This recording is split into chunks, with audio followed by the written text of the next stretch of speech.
the price range. Oh God, there's police. Oh God.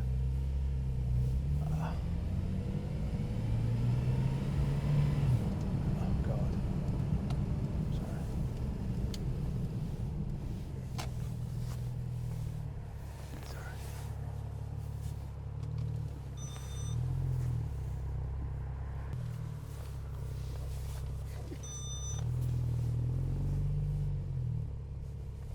Welcome to Invictus Porsche for a review of this beautiful Porsche 911, the 997 Generation 2 Turbo.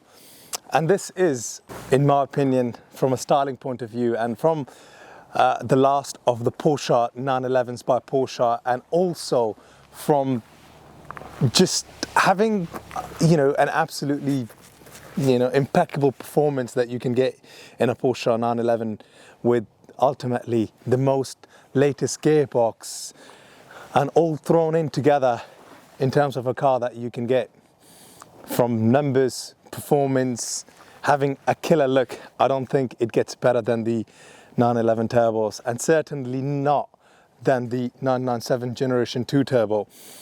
And to kind of really experience this, we just need to get behind the steering wheel, sit in that driver's seat, take it out on the road, and just kind of cover the performance number it has to offer. And above all, I think it's in an exquisite specification with the Basalt Black and the 19-inch turbo alloys. But let's just drive it, share a bit of my experience in terms of what it's like to drive in comparison to some of the other Porsche 911s, the 997 Turbo, the first generation, and the Carrera S, the Carrera 4S.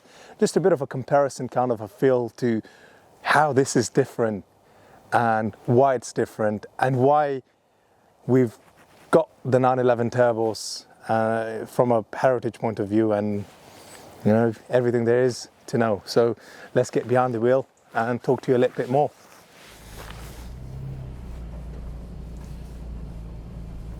If you're new to our channel, thank you for watching our content. Don't forget to subscribe.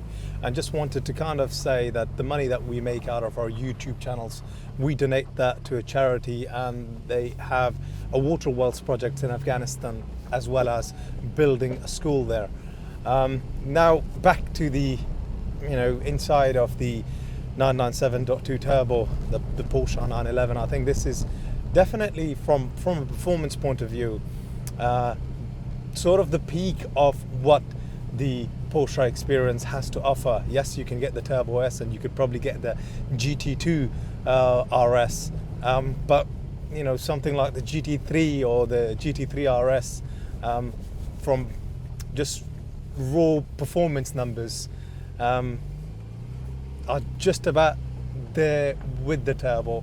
But the Turbo is technically the quicker, faster. On paper, this is the mean machine, really. Well, what does this has from an engine point of view? The flat 6 boxer engine is twin turbocharged. It has the variable twin turbo geometry system on this. It just goes, the road conditions are not really ideal today. And that beautiful flat 6 twin turbocharged engine produces 493 bhp, 650 newton meters of torque, and the 0 to 62 miles per hour is possible in a blisteringly quick pace and time of 3.6 seconds. Let's switch on sports, because the valves should open.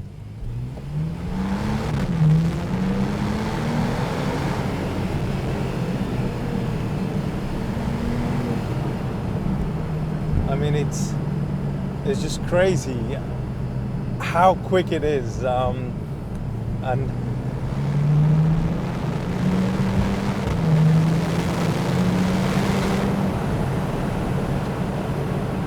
just from a raw speed point of view, I think the top speed on this is circa 193 miles per hour, and all I can say is take it easy, be careful, warm up the tires, the discs, the pads, make sure the car is up to temperature. before you can do any sort of pushing around on a car like this. And now, you know, what is this in comparison to everything else that the Porsche has to offer around, you know, the price range? Oh God, there's police. Oh God.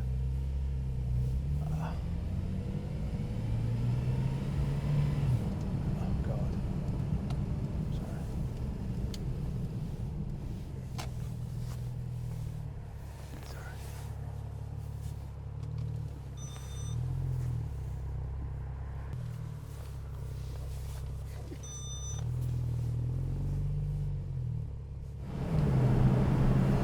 What does Porsche have to offer alongside the Porsche 911 997.2 turbo?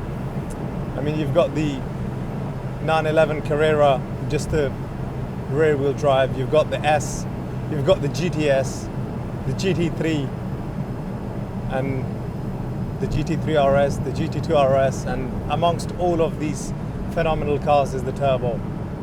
And as I said, just from performance numbers on paper, the turbo is the quicker, faster on paper in comparison to the GT3 and the GT3 RS. And now, additionally,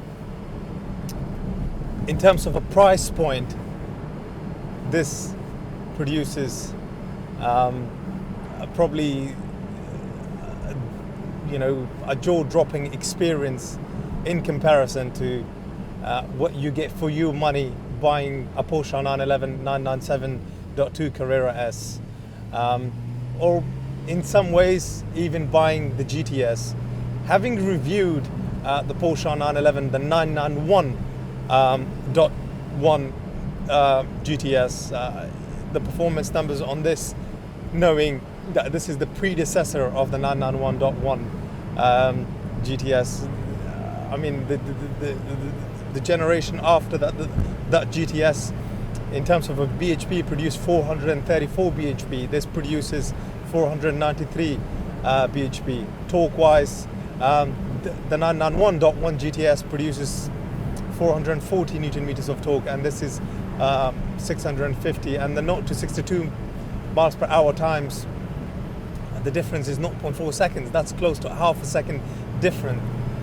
You know, the GTS was 4 seconds for 0 to 62, and this is 3.6 seconds.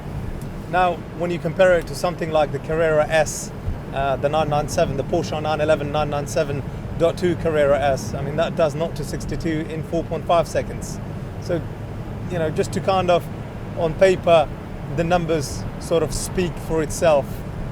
And above all, this is a totally different experience. I mean, it's a lethal, mesmerizing, and from a styling point of view, I mean, when you compare something like this, you know, side by side next to a Carrera S, and as a matter of fact, I will do a comparison video. The styling is just exquisite. The lines run throughout the car beautifully. It's just an elegant, wide, and an amazingly looking car. Let me just actually leave it in neutral, handbrake up, and hear that exhaust, because there are a group of people that say, well, the turbocharged, they don't sound as amazing. Of course, there are aftermarket solutions, but just from the standard stock exhaust, I think it still sounds, I would say, good or okayish. So let's hear it.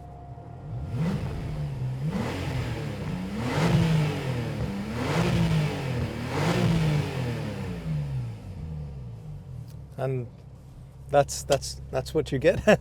Let's try the Sport Plus option and manually drive this for a little while and give you a bit of a taste to what you could expect. I mean, right now these conditions are not ideal to be pushing such an expensive car around. The sport design steering wheel with the paddle shifts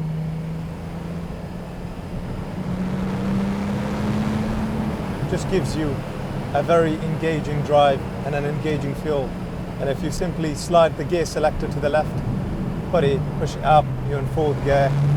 I was doing about 50 miles an hour, coming into a 40 zone. Let me drop it to third.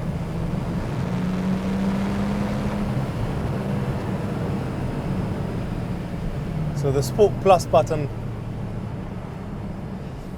doesn't fully deactivate traction control, but there's less of an input from the PTC system, the Porsche traction control system. The Sport button simply just gives you almost like a stage 1 remap kind of a feel to the vehicle. This has the cruise control, so if you are going to be driving it on the motorway or doing long distance travel, i.e. a trip to the south of France, it's handy to have a cruise control. Now sitting into these sport seats, they are just incredible to sit into. They're also with the lumbar support, with memory settings, and overall you get a very good sitting position. And I think personally the sport seats are definitely a must-have, if possible, and you've got the option between two cars where one's a sport seats and the other one is a non-sport seats.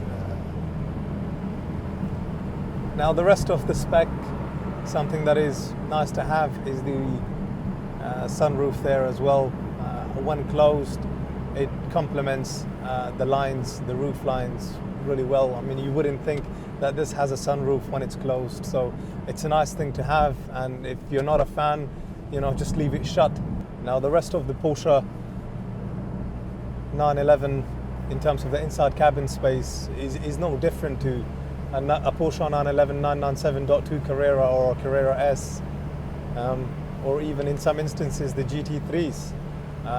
Yes, you could option some of the cars to have bucket seats, but I think they do end up being back-breaking, whereas the Turbo ultimately is probably the best car you can have, that you want a daily and have ultimately from a performance point of view the best numbers you could possibly have out of all those cars.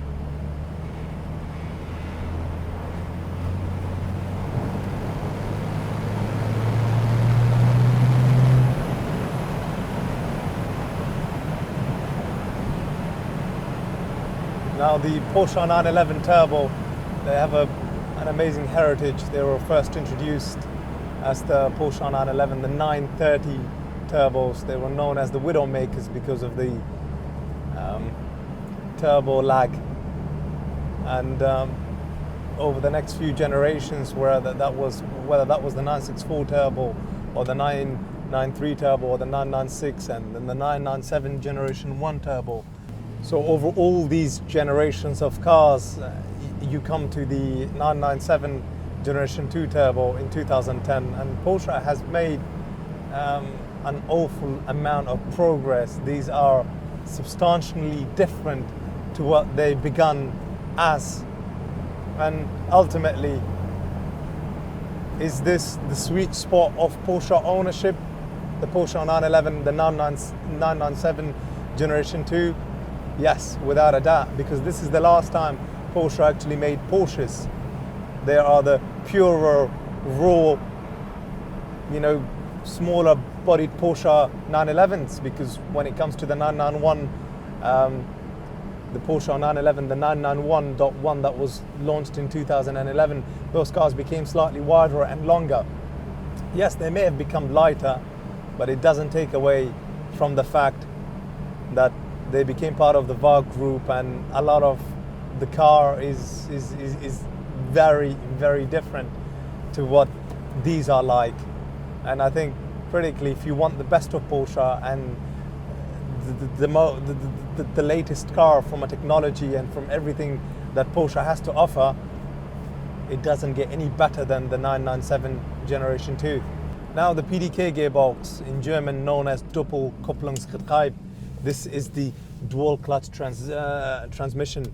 This is the 7-speed dual clutch transmission, and this is such a highly rated gearbox in the sports world. To kind of put this in context, the Porsche 911 991.1 GT3 introduced in 2014 and the GT3 RS in 2015 were only released in the PDK transmission. And that's simply down to the fact that this was meant to be the future. It was only until when people started to, make all the noise that how can they no longer have manual transmission, they kind of took that into account and started to implement manual transmission back again into the Porsche 911 991 Generation 2 Generation 2 GT3 and GT3 RSs, and that was in 2016, 2017, and maybe in 18. So just goes to show and reinforces the point of the PDK gearboxes. What an incredible box it is. And this kind of brings us to the end of our test drive. I mean, there's so much to cover when it comes down to the Porsche world in terms of pedigree, history, and just overall everything that Porsche has to throw at you, everything that Porsche has to offer you. I think genuinely, to kind of conclude the test drive part bit, it doesn't get better than the 997.2, and certainly the turbo ultimately is that beautiful, superb sweet spot. Just a reminder, thank you for watching this video. I mean, whatever money we make out of YouTube gets donated to charity. We're using it to build a school in Afghanistan, and also we've got water well projects. I mean, some of the kids and families have to walk circa 4 to 5 kilometers for a clean source of water. So, it's our job here to kind of give back to the world. You watching our videos kind of contribute towards that. Now, back to the 911 Turbo. The 997 Generation 2 Turbo, when this was sort of introduced in 2010, I guess this was the latest thing numbers wise. I mean, as I've already mentioned, BHP wise, this is close to 500 brake horsepower, 650 Newton meters of torque. I mean, going back to now 12 years ago, the 0 to 60 times on this was 3.6 seconds. That is blisteringly quick. But we're here to now just talk about the styling and at the same time talk to you about the spec of it. Of course, the turbo is based on the wider bodied Porsche 911, the 4Ss. Well, the 4Ss are, you could say, have the turbo body, but what makes the turbos stand out is this vent in the rear wheel arches.